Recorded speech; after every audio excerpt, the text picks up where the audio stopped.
memanggilmu kawan. Belajar bergerak berbagi untuk negeri, guru penggerak majukan pendidikan.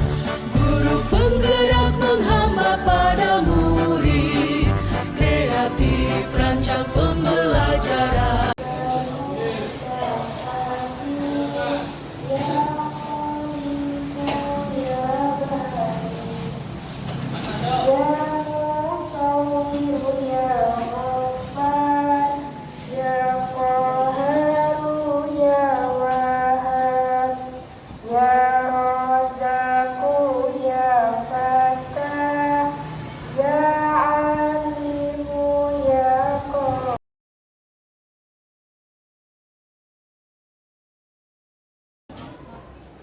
Assalamualaikum warahmatullahi wabarakatuh. Kepada Kepala Sekolah SMK Bakti Praja Dukuwaru yang saya hormati, yaitu Bapak Sarwo Edi Pranoto STMT, yang saya hormati Bapak Koordinator BK Nandito Overbeck SPD, dan Bapak Ibu semua guru BK yang saya hormati. Marilah kita panjatkan puji dan puji syukur kepada Allah Subhanahu wa Ta'ala yang telah melimpahkan rahmat serta hidayahnya kepada kita semua, sehingga kita pada hari ini dapat berkumpul dalam keadaan sehat walafiat. Sholawat serta salam tetap tercurahkan kepada baginda Nabi besar Nabi Muhammad SAW.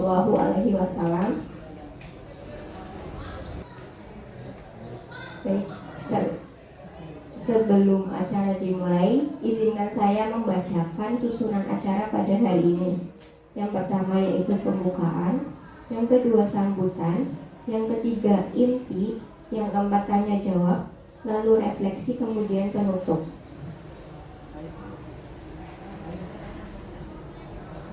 Yang pertama, sambutan akan dibawakan oleh senior BK, yaitu Ibu Sri Andweni SPD. Kepada beliau kami persilahkan.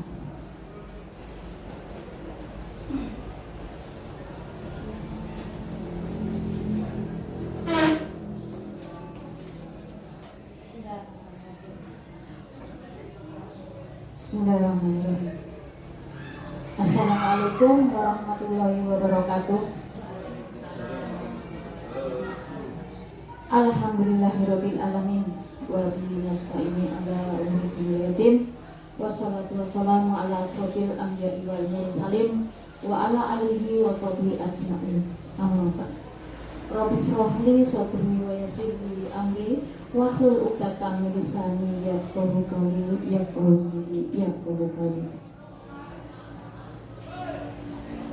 Bapak Ibu yang kami hormati, pertama, marilah kita panjatkan puji syukur kehadirat Allah Subhanahu wa Ta'ala yang telah melimpahkan rahmat serta hidayahnya kepada kita semua, sehingga pada pagi hari ini kita rekan BK semua satu profesi bisa mengadakan atau menghadiri bagi yang diundang dalam acara diseminasi budaya positif dalam layanan BK yang kali ini akan disampaikan oleh rekan kita Ibu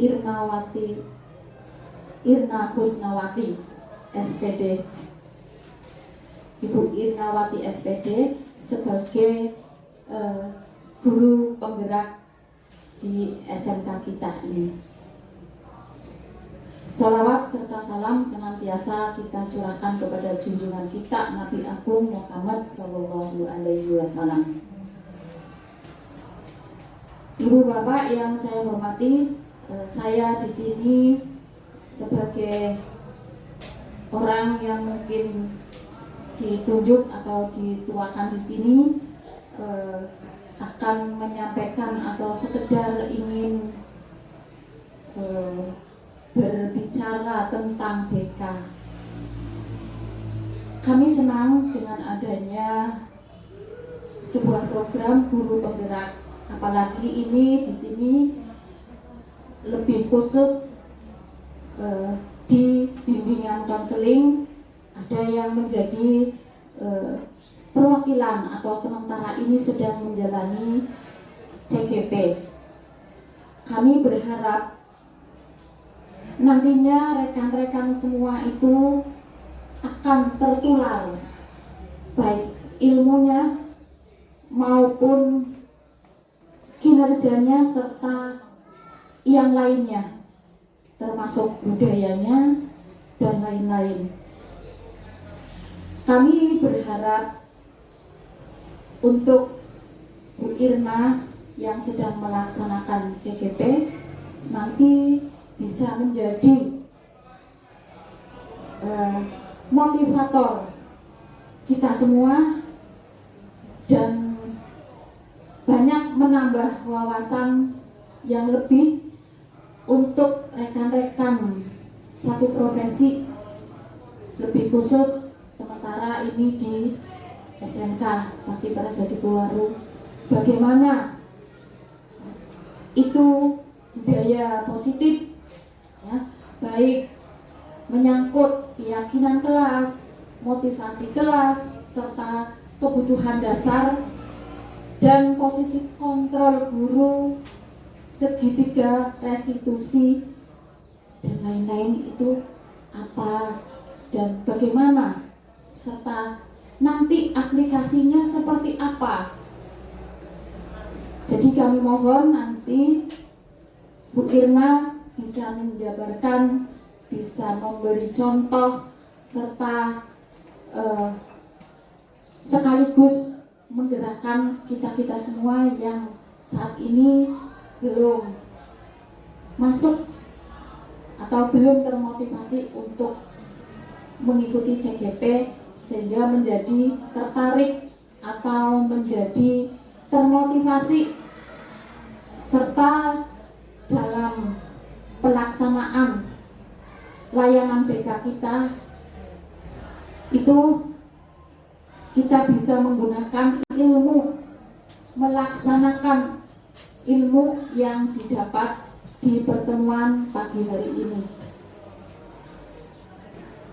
Kami mohon untuk Bu Irna nanti jelas bisa menyampaikan semuanya dan kita itu menjadi tertarik serta bisa mengikuti bagaimana kerja atau pelayanan BK yang sesuai.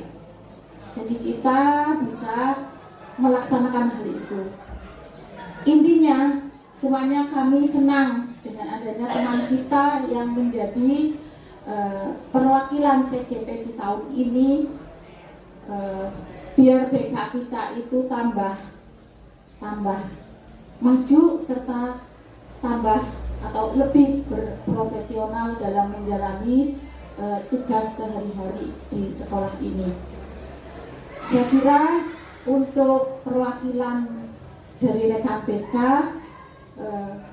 berharap seperti itu pada CGP yang sedang melaksanakan di tahun ini. Kurang lebihnya saya mohon maaf apabila yang saya sampaikan banyak kekurangan. Saya akhiri. Wassalamualaikum warahmatullahi wabarakatuh.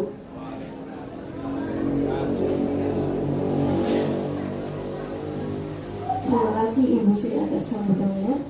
Menginjak acara selanjutnya yaitu acara inti dengan judul Diseminasi Budaya Positif dalam Layanan BK yang akan dibawakan oleh Ibu Irna Husnawati SPD. Kepada beliau saya persilakan. Terima kasih.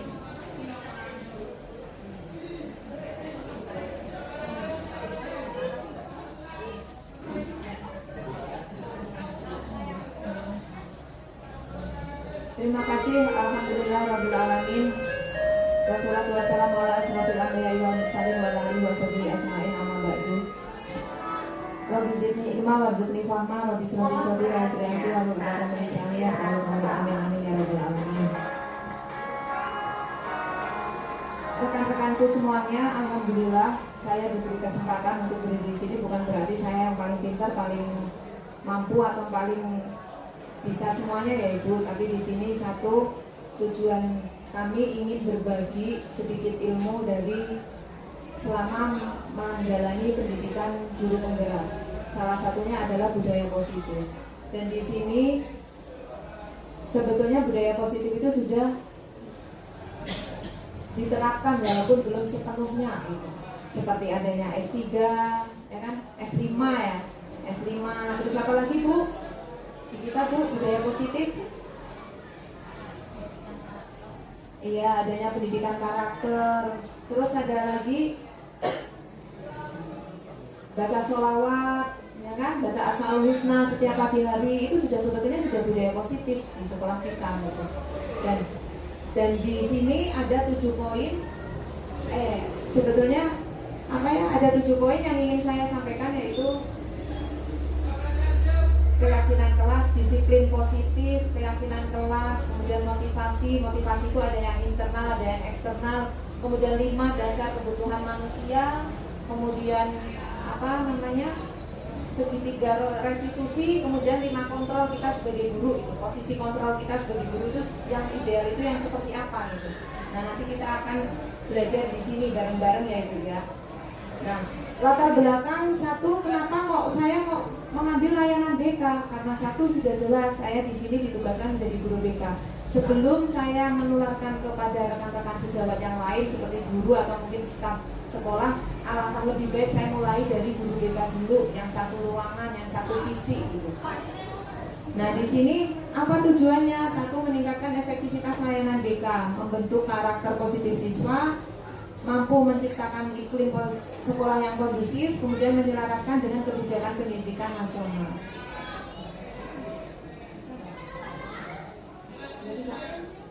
Terus,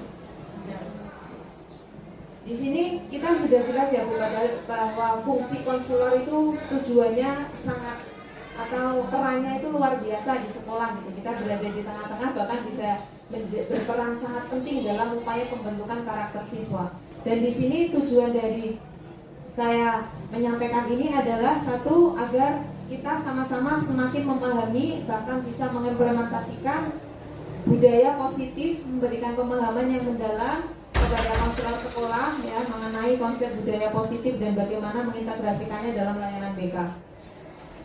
Meningkatkan kompetensi konselor, meningkatkan keterampilan dan kemampuan konselor, kemudian mendorong partisipasi sekolah. Di sini satu, saya juga banyak kekurangannya ya Bu. Belum sepenuhnya saya sendiri menerapkan budaya positif secara sempurna itu belum. Tapi alhamdulillah sedikit-sedikit kami bisa mulai. Nah yang pertama saya mulai dari keyakinan kelas dulu. Keyakinan kelas itu bersumber dari nilai-nilai kebajikan. Nah nanti terusnya Pak, next Pak udah. Nah di sini kita berpacu pada Ki Hajar Dewantoro sebagai bapak pendidikan di sekolah kita ya Bu Pak. Nah di sini ada trilogi trilogi pendidikan, yaitu apa Bu? Ingarso Sung Tulodo, terus kemudian Madya Mangunkarso Tuturi Handayani. Ingarso Sung Tulodo apa Bu? Artinya pada yang tahu Bu? Ingarso Sung Tulodo di depan menjadi contoh, ya yang di depan menjadi contoh. Kemudian Mangunkarso, Madya Mangunkarso, ada yang tahu? Di tengah kita iya. Terus yang di Tuturi Handayani kita di belakang menjadi penyemangat, pendorong. Iya, seperti itu. Nah, di sini ada dua pandangan menurut Ki Hajar Dewantoro antara pendidikan dan pengajaran itu adalah berbeda ya Bu. Pendidikan adalah memberikan tuntunan terhadap segala kekuatan kodrat ya, agar anak mencapai keselamatan dan kebahagiaan yang setinggi-tingginya, baik sebagai manusia atau sebagai anggota masyarakat. Itu hakikat pendidikan menurut filosofinya Ki Hajar Dewantoro. Jadi menuntun itu sebetulnya bagaimana Bu Pak? Menuntun, membimbing, ada lagi mengarahkan, terus mendidik, Iya, intinya satu, kita namanya menuntun ibaratnya anak itu, kalau anak kita lagi berjalan gitu, ayo kamu sholat gitu bareng-bareng, itu kita tuntun biar tidak ke warung, tidak ke mana gitu kan ya Bu, kita arahkan gitu biar sesuai dengan tujuan gitu ya. Itu menuntun. Kemudian pengajaran merupakan proses pendidikan dalam memberi ilmu yang bermanfaat untuk kecakapan hidup anak baik lahir maupun batin.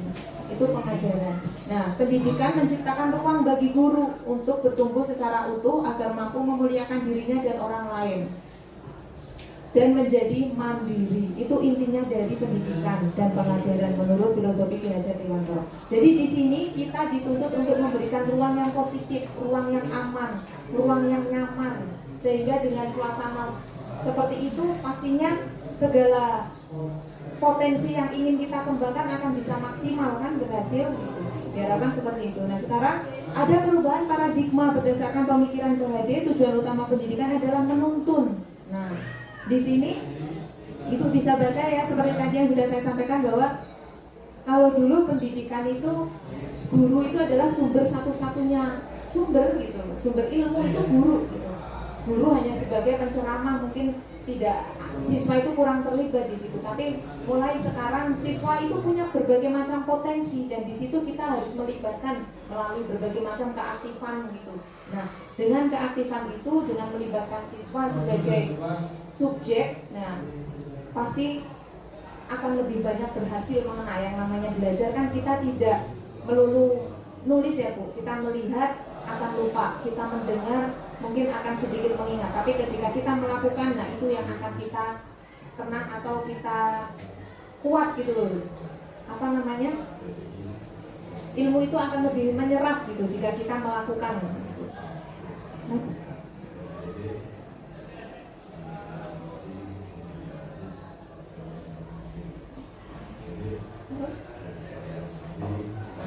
Budaya positif adalah nilai-nilai keyakinan dan kebiasaan di sekolah yang berpihak pada murid agar murid dapat berkembang menjadi pribadi yang kritis, penuh hormat dan tanggung jawab sesuai dengan profil pelajar Pancasila. Itu inti dari budaya positif ya Bapak Ibu. Nah, tadi sudah sedikit kita tanya jawab soal budaya positif, bahwa sudah diterapkan tapi belum maksimal gitu. Nah, inti dari budaya positif itu seperti itu. Nah, tadi sudah sedikit saya jelaskan juga ya. Nah, disiplin positif dan nilai-nilai kebajikan universal. Kebajikan itu berarti sebetulnya sudah itu ya, sudah menjadi tolok ukur gitu. Nilai kebajikan banyak sekali ya di sini ya. Dan profil pelajar Pancasila ada yang hafal tidak ya Bu, Pak? Profil pelajar Pancasila. Nah, di sini ada beriman dan bertakwa kepada Tuhan Yang Maha Esa. Terus berkebinekaan global. Terus bergotong royong. Terus bernalar kritis, kreatif. Nah, di situ itulah karakter profil pelajar Pancasila. Ada sedikit ice breaking ya Bu ya, kayaknya pada ngantuk. Misalkan saya mengucapkan salam BK gitu, BK sahabat siswa gitu ya Bu ya. Belum pernah kan ya kita ya. Salam BK. BK sahabat siswa. Terima kasih. Sekali lagi salam BK. BK sahabat siswa. Itu saya ingin sekali salam itu menjadi ikon gitu, menjadi ikon biar termindset di siswa-siswa kita bahwa kita itu sahabat siswa gitu, bukan polisi sekolah gitu. Ya Bu, semoga bisa diterapkan. Itu termasuk budaya positif bukan ya? Ya. Dan terus disiplin positif di sini. Untuk menjadi seorang murid atau pengikut, seseorang harus paham betul alasan mengapa mereka mengikuti suatu aliran atau ajaran tertentu. Sehingga motivasi yang terbangun adalah motivasi intrinsik, bukan ekstrinsik. Untuk memberikan motivasi intrinsik itu bukan hal yang mudah ya Bapak Ibu, itu butuh proses dan upaya untuk menyadarkan itu. Tapi jika motivasi itu sudah mengena ke siswa, itu dampaknya luar biasa. Tidak usah kita menghukum-hukum, kita tidak usah minta anak lari-lari. Itu anak sudah dengan kesadaran sendiri karena yakin bahwa saya ketika melakukan pelanggaran ini saya sudah melakukan kesalahan gitu. Dia tahu menghargai dirinya gitu. Karena saya melakukan ini karena saya ingin lebih dihargai gitu. Menghargai dengan nilai kebajikan itu seperti itu. Nah, kemudian ini disiplin positif ya Bu. Cara penerapan disiplin yang mengajar anak dan menumbuhkan kesadaran diri berdasarkan nilai-nilai kebajikan. Seperti tadi, nilai kebajikan banyak sekali, kita mengacunya pada profil pelajar Pancasila. Dan di sini dalam upaya seperti membuat keyakinan kelas pun nanti akan kita jelaskan lebih lanjut. Lebih ke arah disiplin diri yang dapat mengontrol diri dalam melakukan segala tindakan, dapat membuat murid memahami dan menyadari berdasarkan motivasi internal, bukan karena pujian, hukuman, dan penghargaan. Dan di sini sebetulnya penghargaan itu termasuk motivasi eksternal Bu, dan itu tidak bisa berjangka panjang gitu. Karena saya melakukan sesuatu karena nanti dapat hadiah, karena nanti ada pujian gitu, bukan karena motivasi dari dalam. Dan itu ternyata efeknya juga ada loh Bu. Misalkan kita memberikan penghargaan pada anak yang berprestasi, ada nih nanti akhirnya menimbulkan satu dampak negatifnya ya Bu, bisa menimbulkan kesenjangan atau iri, ada yang merasa iri gitu antar teman, itu ada hubungan kurang bagus itu di situ juga bisa. Itu efek dari penghargaan. Makanya penghargaan boleh, tapi kita harus lebih bijak untuk bisa memberikan penghargaan itu gitu, sesuai dengan porsinya. Kemudian kebajikan universal. Nah, ini tadi nilai-nilai kebajikan adalah sifat-sifat positif manusia yang merupakan tujuan mulia yang ingin dicapai setiap individu. Nah, ini seperti tadi ya Bu, beriman bertakwa kepada Tuhan Yang Maha Esa, mandiri, bernalar kritis, kreatif, bergotong royong, berkebinekaan global. Itu adalah profil pelajar Pancasila. Terus motivasi perilaku manusia, motivasi eksternal ya, untuk mendapatkan imbalan, penghargaan, menghindari hukuman atau rasa tidak nyaman, itu motivasi eksternal. Ya memang sebagian bisa berpengaruh, tapi kadang-kadang nanti akhirnya tidak bisa utuh gitu, tidak bisa jangka panjang. Kemudian motivasi internal untuk menjadi orang yang melakukan nilai-nilai yang mereka yakini. Jadi mereka melakukan sesuatu karena nilai yang mereka yakini dan hargai gitu. Saya menghargai nilai ini, kedisiplinan. Ketika saya melakukan tidak disiplin sholat misalkan, ada konsekuensi yang nanti akan aku alami. Mungkin tidak di dunia, tapi bisa jadi di akhirat. Mereka yakin gitu. Itu seperti itu. Terus motivasi internal, hindari hukuman dan pemberian penghargaan berlebihan agar meminimalisir motivasi eksternal. Dan ini sebetulnya sulit ya Bu ya. Kita sampai sekarang pun juga kita masih sulit untuk membedakan mana sih motivasi internal, motivasi eksternal. Kita tujuannya hanya satu, siswa patuh, siswa taat gitu kan ya, taat aturan gitu. Tapi di sini ini tantangan buat kita sebetulnya bagaimana biar kita bisa memberikan motivasi internal gitu. Makanya kami mulai dari guru BK. Terus keyakinan sekolah. Nah, di sini sebetulnya keyakinan sekolah ya tadi mengacu pada profil pelajar Pancasila atau nilai-nilai kebajikan. Sebelum kita melakukan keyakinan sekolah, kita melakukan keyakinan di kelas kita dulu, siswa asuh kita dulu di tiap kelas gitu. Nah, di situ nanti ada peraturan, misalkan sama halnya dengan kita pertama dibuat peraturan. Apa saja peraturan yang akan dibuat kita di kelas gitu misalnya.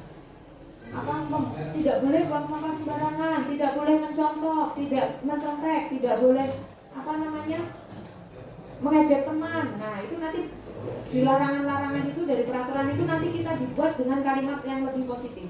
Misalkan tidak boleh dilarang membuang sampah sembarangan. Kita bisa mengacu pada membuang sampah pada tempatnya atau menjaga kebersihan. Nah, terus atau tadi tidak boleh mencontek, berarti kita bisa mengacu pada nilai positif yang lebih positif, bahasanya lebih positif, misalkan kejujuran. Terus atau tadi tidak boleh mengejek, berarti saling menghormati. Nah, kita membuat peraturan-peraturan dulu, kemudian kita dibuat dengan kalimat positif. Nah, setelah itu nanti disimpulkan, nah akhirnya dibuat kesepakatan di kelas itu bahwa dengan nilai-nilai kebajikan ini yang sudah disepakati, ini yang harus dipatuhi gitu, yang harus ditaati gitu.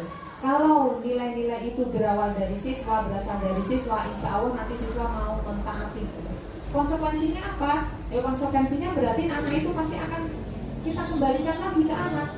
Misalkan nih ada kasus, ada anak kok berkelahi, berantem karena saling mengejek, terus kemudian kita mediasi di situ. Nah, kita bisa kembalikan lagi apakah itu sesuai dengan keyakinan kelas kita. Ya pastinya melanggar, Bu. Itu melanggar dari rasa tadi saling menghormati, ya kan? Menghormati antar teman. Saya sudah melanggar itu. Nah, berarti di situ itu nilai keyakinan yang sebetulnya menjadi pengingat gitu, benteng gitu untuk anak-anak kita. Dan sebetulnya keyakinan itu tuh sudah ada loh di agama kita sebagai Muslim pun juga keyakinan itu basic dasar ya. Dan itu sebetulnya jika dilakukan terus-menerus itu yang akan membentuk karakter anak-anak kita loh Pak Bu. Seperti itu. Terus next. Nah, 5 kebutuhan dasar manusia. Sebetulnya Bapak Ibu tidak ada anak yang nakal. Sebetulnya anak itu tidak ada yang nakal, cuma mereka kebanyakan ide, kemudian mereka ingin mengeksplornya. Apalagi di usia-usia siswa kita ya yang SMK ya, kebanyakan siswa SMK dominan merasa ingin tahunya besar, lagi senang mencoba, ya kan? Nah, di usia-usia itu yang sebetulnya bentengnya itu ya berarti tadi keyakinannya gitu, keyakinan kemudian disusul dengan kebutuhan. Dia sebetulnya punya kebutuhan apa yang belum tercukupi gitu. Nah, kebutuhan bertahan hidup itu dasar ya. Kemudian rasa kasih sayang dan diterima ya. Penguasaan atau kebutuhan pengakuan atau kemampuan. Jangan apa ya, tidak hanya anak-anak ya, kadang kita pun juga yang dewasa juga bisa loh Bu, kita ada yang kurang dari 5 ini. Ketika kurang akhirnya kita melakukan apa, hal-hal yang sebetulnya kurang benar gitu loh. Nah, siswa juga seperti itu, ketika mereka melakukan pelanggaran berarti ada sesuatu ini yang salah. Kok anak ini sering terlambat? Kenapa? Gitu. Kita cari tahu, gitu. Adakah dari 5 kebutuhan ini yang belum terpenuhi dari mereka. Nah, terus contohnya Ibu Ambar, guru wali kelas 2 SD nih ya, di Pelita Hati. Misalkan contoh ini dari SD ya Bu. Sedang bingung menghadapi ulang salah satu murid di kelasnya Doni. Beberapa anak di kelas 2A telah datang padanya dan mengeluh Doni yang sering meminta bekal makan siang mereka dengan paksa. Jika Anda menghadapi situasi seperti Ibu Ambar, apa yang akan Anda lakukan? Menurut Anda kira-kira apa alasan Doni melakukan hal itu? Ya, bisa jadi tidak bawa sangu. Terus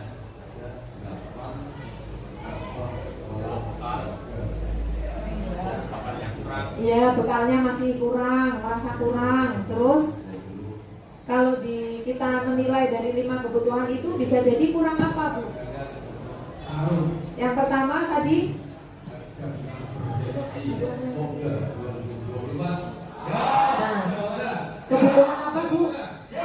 Bisa jadi bisa jadi dia senang kebutuhannya, oh ya saya senang kok usuli mintai temennya gitu, punya teman saya lebih enak gitu ya, usil ya kan. Atau mungkin dia memang kurang kasih sayang, akhirnya dia tidak pernah membawa sangu. Kita kan harus digali dulu nih, kenapa anak ini kok sering mintai bekal gitu. Ini hal yang kecil ya Bu. Nah, belum yang lain, misalkan anak kok sering apa gitu, kita kan sering nih nanya anak.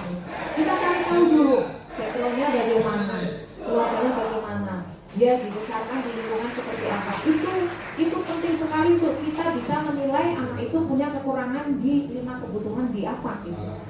Nah, di sini nanti kita akan tahu, oh ya berarti anak ini kurang. Ini untuk evaluasi kita ya Bu. Jadi oh ya penanganan selanjutnya berarti saya harus bagaimana gitu.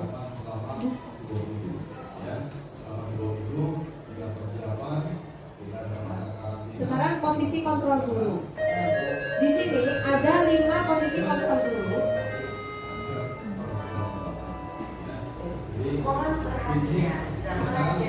Salam BK. Sahabat siswa. Salam BK. Lupa ya Bu. Salam BK. BK sahabat siswa. Posisi kontrol guru, yang pertama penghukum, yang kedua pembuat merasa bersalah. Ini sebetulnya sering kita lakukan. Terus teman, sebagai pemantau atau sebagai manajer. Nah, di sini nada film nanti tadi Pak di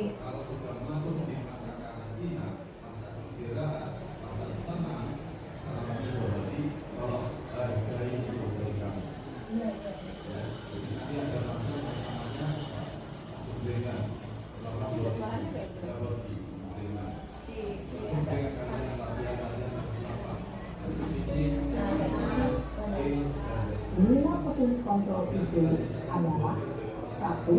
Posisi penghukum. 2. Posisi Kita bisa lihat adegan film ini ya Bu. Nanti kita berada seringnya itu kita di mana sih? Dan berarti di situ saya salah apa tidak? Dan 5. Posisi manajer. Untuk lebih memahami kelima posisi tersebut, mari kita saksikan kasus Naren yang terlambat hadir 20 menit di sekolah dan melihat bagaimana kelima posisi kontrol dalam menghadapi masalah tersebut.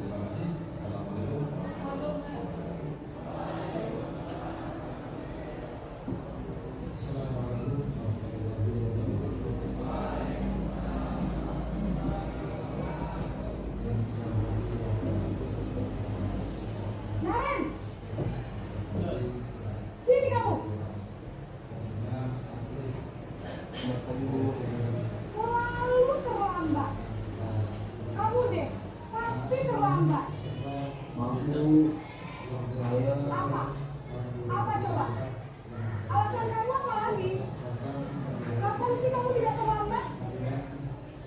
Malas sekali ya kamu jadi anak. saya Dasar pemalas.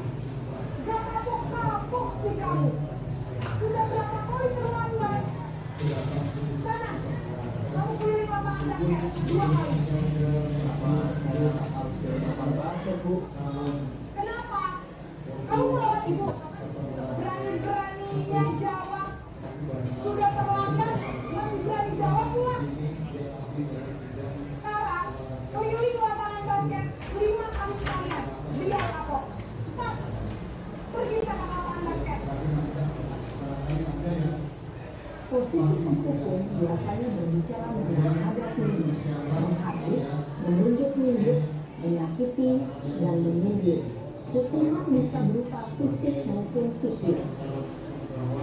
Ibu dan bapak guru hebat, dampak yang terjadi pada murid ketika guru berada pada posisi penghukum adalah murid cenderung akan memberontak, bahkan mengambil.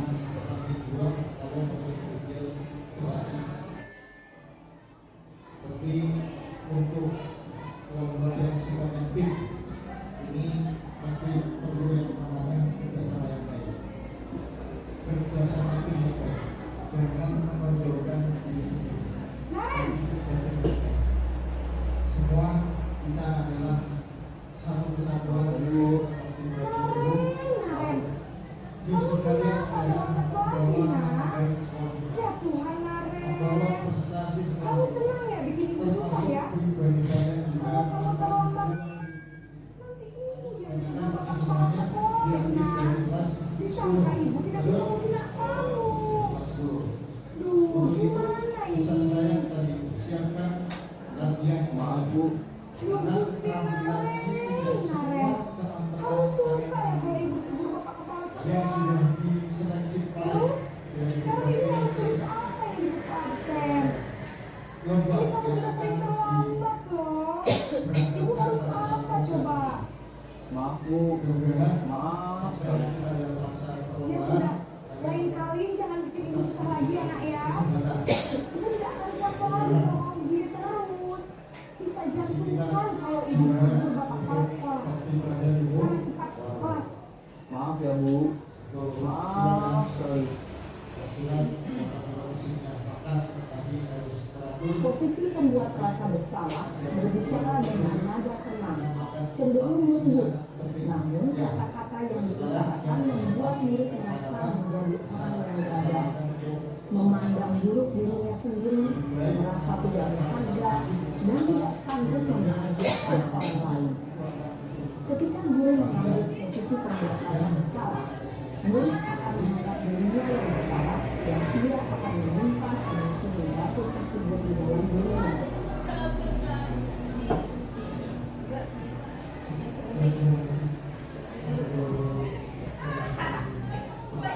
Tadi yang pembuat merasa bersalah sebetulnya itu tamparan buat saya loh Bu. Saya belajar ini betul-betul luar biasa. Dimana ketika anak saya, ini anak pribadi saya ya, ketika melakukan kesalahan kemudian saya menyampaikan seperti itu, kemudian anak saya menangis, saya rasanya malah senang.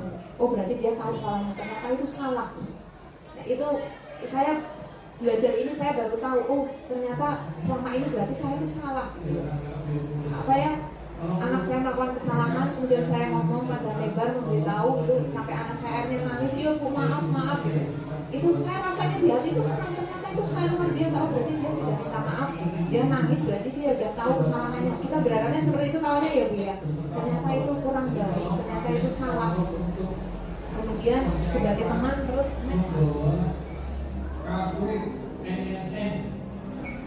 ada judul NSN nomor NSN-nya ada ya. Itu ya, kemudian nanti ya. Kemudian fotokopi akte dan fotokopi ijazah.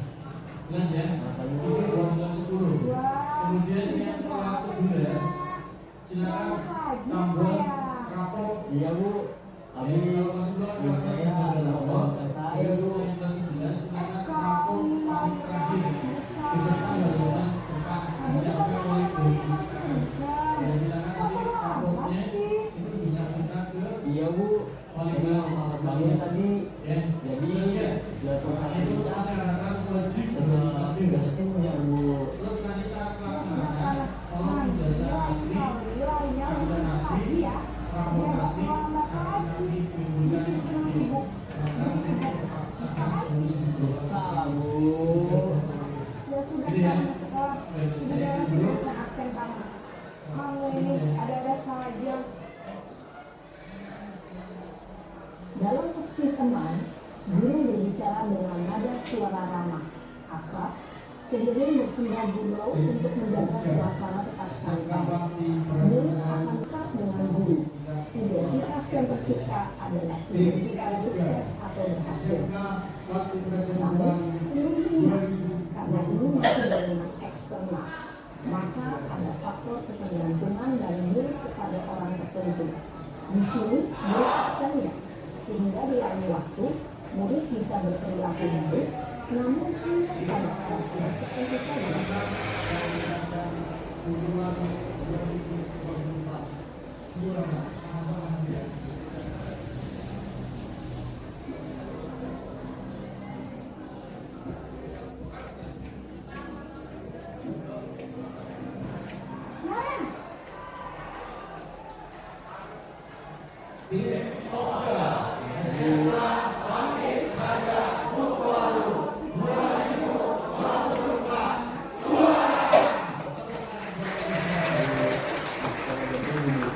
Iya betul. Sekarang sudah jam 7.20.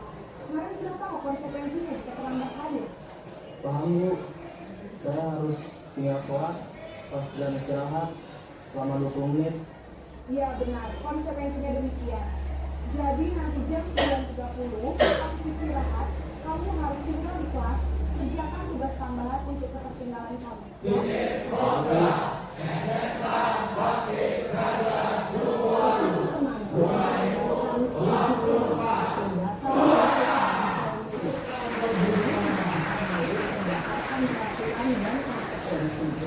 Seorang pemantau menunjukkan bahasa tubuh dan ekspresi wajah yang datar dan cenderung formal. Nah, ini posisi yang ideal ya Bu. Ini posisi guru yang ideal itu kita diminta bisa menjadi manajer.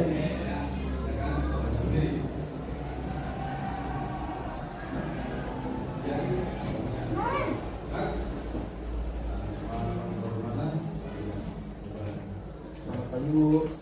Selamat pagi. Maaf bu, saya terlambat. Iya, sekolah masuknya jam 7, sekarang sudah jam 7.20. Jadi sekarang bagaimana nih, Bay? Maaf bu, saya lupa cara saya semalam. Baiklah, menurut kamu, keyakinan sekolah yang mana yang perlu kamu tingkatkan? Menghargai diri sendiri dan orang lain mungkin ya bu. Setuju. Jadi, apakah kalian akan prinsip saling menghormati tersebut? Iya bu, saya meyakininya. Apakah kalian bersedia memperbaiki masalah keterlambatan ini? Bersedia bu. Bagaimana kamu akan perbaiki masalah keterlambatan ini? Saya akan coba untuk tidak lupa menyetel alarm saya bu. Baik, kalau mau kamu alasan di rumah, ada orang yang kira-kira bisa bantu mengingatkan tidak?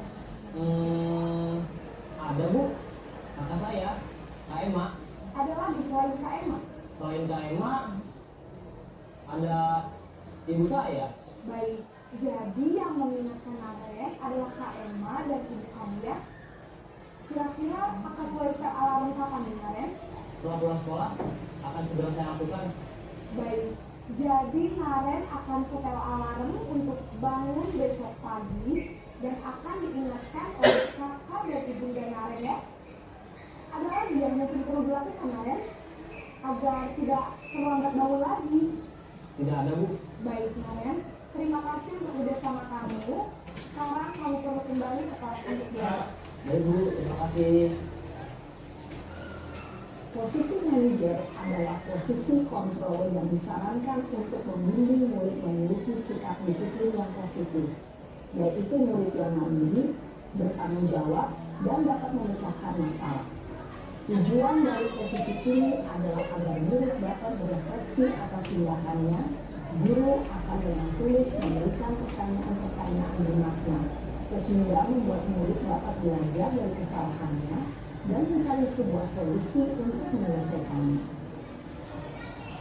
Ibu dan bapak guru hebat, setelah mengamati adegan 5 posisi kontrol tadi, kira-kira posisi mana yang paling ideal? Posisi mana yang dapat menunjang motivasi murid?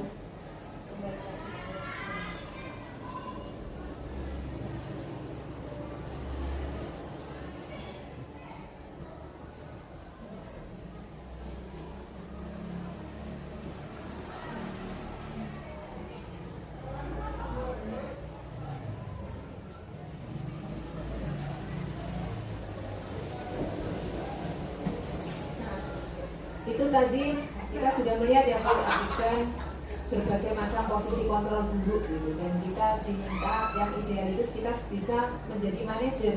Ketika menjadi manajer kita akan lebih mampu melibatkan siswa dalam pemecahan masalah gitu, sehingga anak pun juga berpikir, siswa berpikir, oh ya saya selanjutnya akan berbuat apa gitu. Kita hanya berusaha memberikan alternatif atau berusaha memanage gitu, mengatur gitu.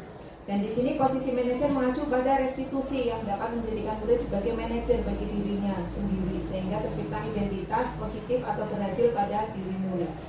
Guru berbuat sesuatu terhadap murid, mempersilahkan murid mempertanggungjawabkan perilakunya dan mendukung murid agar dapat menemukan solusi atas permasalahannya sendiri. Itu kita diminta seperti itu. Jadi ketika kita melakukan konseling pun juga sebetulnya seperti itu ya Bu ya. Kalau secara teori juga kita diminta agar yang lebih aktif itu siswanya. Kita hanya berusaha memberikan pancingan-pancingan dengan bahasa-bahasa atau kalimat-kalimat di mana biar lebih memancing anak itu bagaimana sih penyelesaiannya seperti itu. Tapi nah kita lanjut lagi, ada namanya segitiga restitusi sebagai upaya menanamkan disiplin pada murid. Segitiga restitusi ini adalah proses menciptakan kondisi bagi murid untuk memperbaiki kesalahannya sehingga karakter mereka lebih kuat ketika kembali pada kelompoknya. Restitusi memberikan kesempatan kepada murid untuk disiplin positif, memulihkan diri dari kesalahan sehingga memiliki tujuan yang jelas. Nah, 3 restitusi ini yang pertama adalah menstabilkan identitas, terus kemudian validasi kesalahan, yang ketiga menanyakan keyakinan. Nah, menstabilkan identitas itu bisa dimulai dengan kalimat. Nah, misalkan kita kayak bahasanya itu kayak ngadem-ngademi gitu, menstabilkan identitas. Itu ketika kita menemukan anak misalkan habis berkelahi gitu, seperti kemarin kita berusaha memediasi salah seorang siswa gitu. Nah, di situ yang pertama kita ngadem-ngademi dulu. Ngadem-ngademi sebetulnya itu mungkin sudah sering kita lakukan ya Bu, yang ngadem-ngademi itu ya biar anak itu tidak semakin emosi gitu ketika lagi emosi, ketika lagi marah gitu. Misalkan, oh ya berbuat salah itu tidak apa-apa, wajar, tidak ada manusia yang sempurna gitu, misalkan seperti itu. Atau ya ibu tahu kamu sedang marah, ayo coba ini tenangkan dulu yuk sini dulu cerita gitu. Nah itu kita berusaha menstabilkan identitas anak dulu gitu. Kemudian validasi tindakan yang salah. Nah kamu pasti punya alasan mengapa melakukan hal tersebut. Misalkan anak bercerita nih, atau kita berusaha memancing apa yang kamu lakukan terhadap Salsa, atau kemarin kita ada kasus itu ya Bu ya. Nah bagaimana ketika kita agar mengungkapkan gitu loh, siswa itu mau mengungkapkan masalahnya, kemudian mengakui dia melakukan kesalahan itu gitu loh. iya saya melakukan itu Bu, saya melakukan ini Bu gitu. Bagaimana caranya itu kita berusaha menggunakan restitusi itu gitu. Kemudian yang terakhir adalah menanyakan keyakinan. Nah, ketika anak sudah mengakui kesalahannya, kemudian kita tanyakan apakah itu sesuai dengan keyakinan kelas kita. Nah, keyakinan kelas makanya kita harus membuat dulu bersama-sama siswa. Itu sudah menjadi satu kesepakatan. Jadi ketika anak melakukan pelanggaran, kita kembalikan lagi kepada keyakinan itu gitu. Jadi anak pastinya oh ya, saya salah. Menyadari itu bahwa saya sudah melakukan pelanggaran terhadap nilai kebajikan. Nilai kebajikan itu nilai yang positif gitu loh. Nah, kemudian kaitannya dengan filosofi budaya positif ya. Yang pertama dari filosofi pemikiran Gajah Dewantara bahwa pendidikan adalah menuntun siswa agar segala kodrat anak itu bisa berkembang dengan baik ya kan, biar selamat dan bahagia setinggi-tingginya. Kemudian adanya di sini dituntut peran guru BK gitu. Kemudian berdasarkan nilai-nilai kebajikan ya yang ada di dalam budaya positif, nilai keyakinan semuanya itu kemudian diharapkan itu dapat terwujudnya visi BK gitu, di SMK kita gitu. Nah di sini bimbingan konseling pastinya kita sudah tahu ya Bu ya, seperti apalagi tadi senior kita Bu Sri Andweni, yang Gulo Wentah sudah puluhan tahun itu sudah paham betul apa sebetulnya BK gitu. Di sini saya mengulas lagi karena di sini ada beberapa guru yang baru juga. Suatu bantuan yang diberikan oleh konselor kepada konseli agar konseli mampu menyelesaikan masalah yang dihadapinya dan mampu mengembangkan potensi yang dimilikinya. Nah, di sini ada visi dan misi BK ya, adalah terwujudnya layanan BK dan konseling yang profesional dalam memfasilitasi perkembangan peserta didik menuju pribadi yang unggul, intek, tangguh, mandiri dan bertanggung jawab.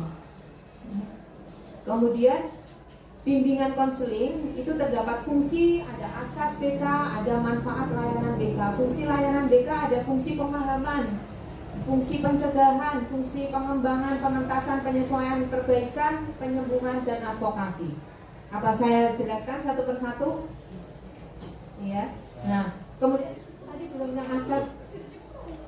Nah, asas layanan BK di sini ada asas kerahasiaan, asas keterbukaan, kesukarelaan, kemandirian, kekinian, asas kedinamisan, keseimbangan, keadilan, integrasi, dan keahlian. Ini saya berharap untuk WKPK yang baru dari personil kita selalu update diri ya. Maksudnya ya maaf bukannya saya menggurui, maksudnya sekedar mengingatkan gitu bahwa memang sebetulnya BK itu dinamis. BK itu tidak materi tahun berapa kita sampaikan sekarang itu sudah tidak up to date gitu. Dan kita juga kondisi zaman harus bisa mengikuti kondisi anak kita bagaimana. Ketika tahun 2005 saya masuk di sini, saya menerapkan ke siswa di era sekarang, era Gen Z itu sudah kurang mampu gitu, kurang bisa memenuhi syarat untuk bisa mengembangkan potensi siswa itu. Jadi kita harus bisa menyesuaikan itu ya Bapak, Ibu, Bapak. Ngapunten. Terus manfaat layanan BK satu, membantu pengembangan pribadi siswa, meningkatkan prestasi akademik, mempersiapkan karir dan masa depan, menyelesaikan semuanya, meningkatkan kemampuan pengambilan keputusan, meningkatkan kesehatan mental dan mendukung penyesuaian diri siswa. Ini kuncinya. Ketika kita sudah berperan lebih luar biasa, dampak pengaruhnya kepada siswa pastinya akan luar biasa. Dan ini satu tantangan gitu. Apalagi siswa kita ada 2000 lebih ya, Bapak, Ibu, dengan guru BK yang sebetulnya sudah bertambah, tapi sebetulnya itu juga masih kurang kalau pemikiran Gajah Dewantara bahwa pendidikan adalah menuntun siswa agar segala kodrat anak itu bisa berkembang dengan baik ya kan, biar selamat dan bahagia setinggi-tingginya. Kemudian adanya di sini dituntut peran guru BK gitu. Kemudian berdasarkan nilai-nilai kebajikan ya yang ada di dalam budaya positif, nilai keyakinan semuanya itu kemudian diharapkan itu dapat terwujudnya visi BK gitu, di SMK kita gitu. Nah di sini bimbingan konseling pastinya kita sudah tahu ya Bu ya, seperti apalagi tadi senior kita Bu Sri Andweni, yang Gulo Wentah sudah puluhan tahun itu sudah paham betul apa sebetulnya BK gitu. saya di sini saya mengulas lagi karena di sini ada beberapa guru yang baru juga. Suatu bantuan yang diberikan oleh konselor kepada konseli agar konseli mampu menyelesaikan masalah yang dihadapinya dan mampu mengembangkan potensi yang dimilikinya. Nah, di sini ada visi dan misi BK ya, adalah terwujudnya layanan BK dan konseling yang profesional dalam memfasilitasi perkembangan peserta didik menuju pribadi yang unggul, intek, tangguh, mandiri, dan bertanggung jawab. Kemudian bimbingan konseling itu terdapat fungsi, ada asas BK, ada manfaat layanan BK. Fungsi layanan BK ada fungsi pemahaman, fungsi pencegahan, fungsi pengembangan, pengentasan, penyesuaian, perbaikan, penyembuhan, dan advokasi. Apa saya jelaskan satu persatu? Ya.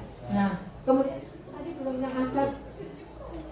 Nah, asas layanan BK di sini ada asas kerahasiaan, asas keterbukaan, kesukarelaan, kemandirian, kekinian, asas kedinamisan, keseimbangan, keadilan, integrasi, dan keahlian. Ini saya berharap untuk WKBK yang baru dari personil kita selalu update diri ya, maksudnya ya maaf bukannya saya menggurui, maksudnya sekedar mengingatkan gitu bahwa memang sebetulnya BK itu dinamis.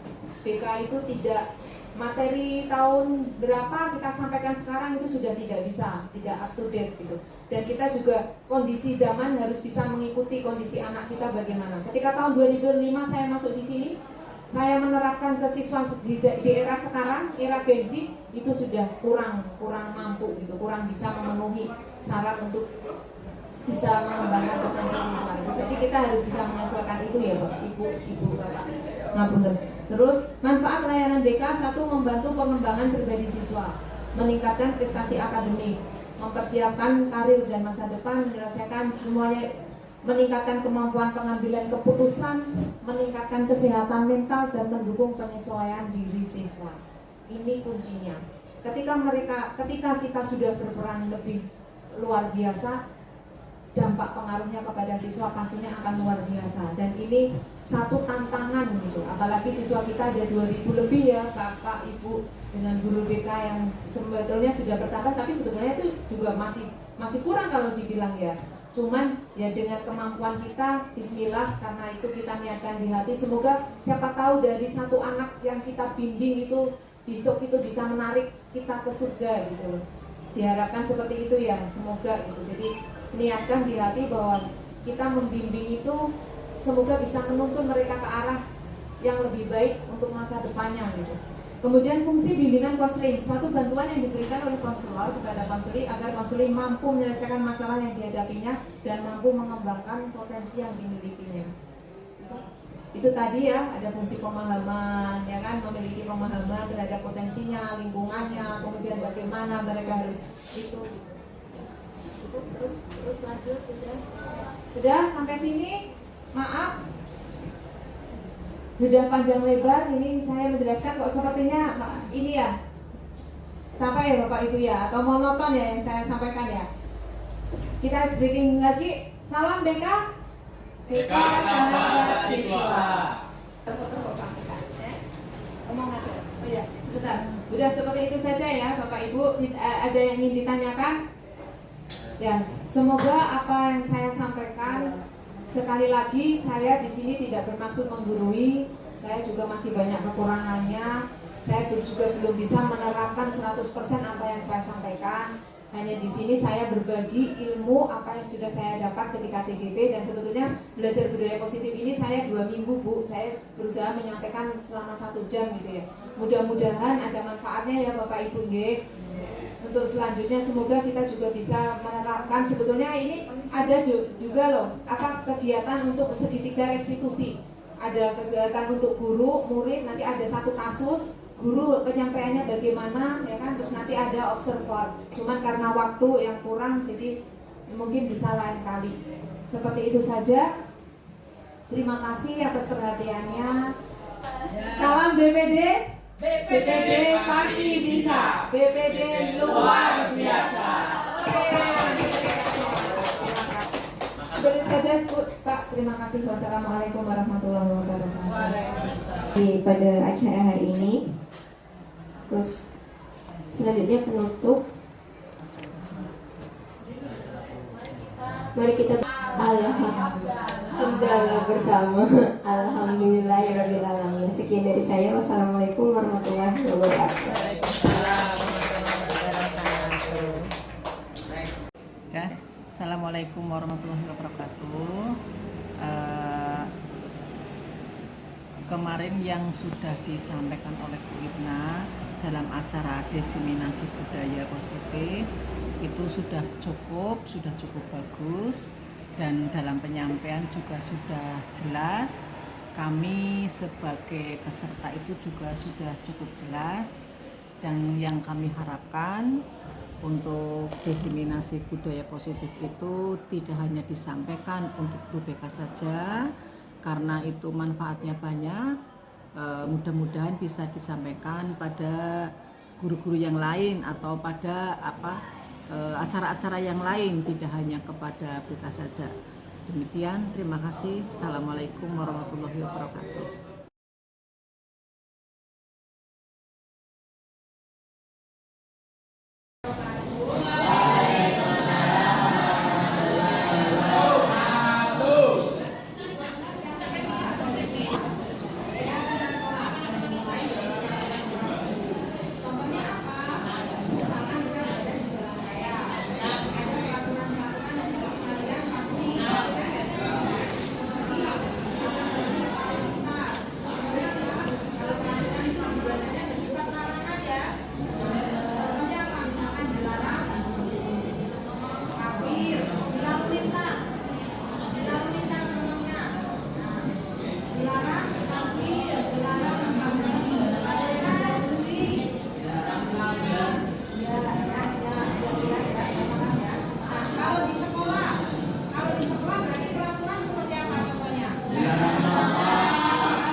Bergerak berbagi untuk negeri, guru penggerak majukan pendidikan, guru penggerak menghamba pada murid, kreatif rancang pembelajaran.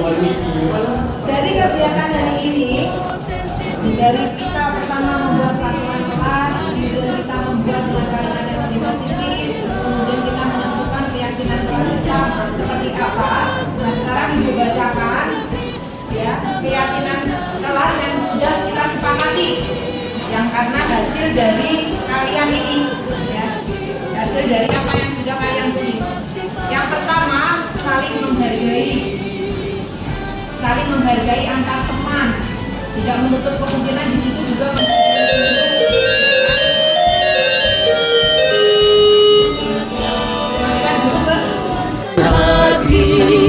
negeri ini memanggilmu kawan, belajar bergerak berbagi untuk negeri, guru penggerak majukan pendidikan, guru penggerak menghamba pada murid, kreatif rancang pembelajaran, hargai potensi tingkatkan prestasi, lahirkan profil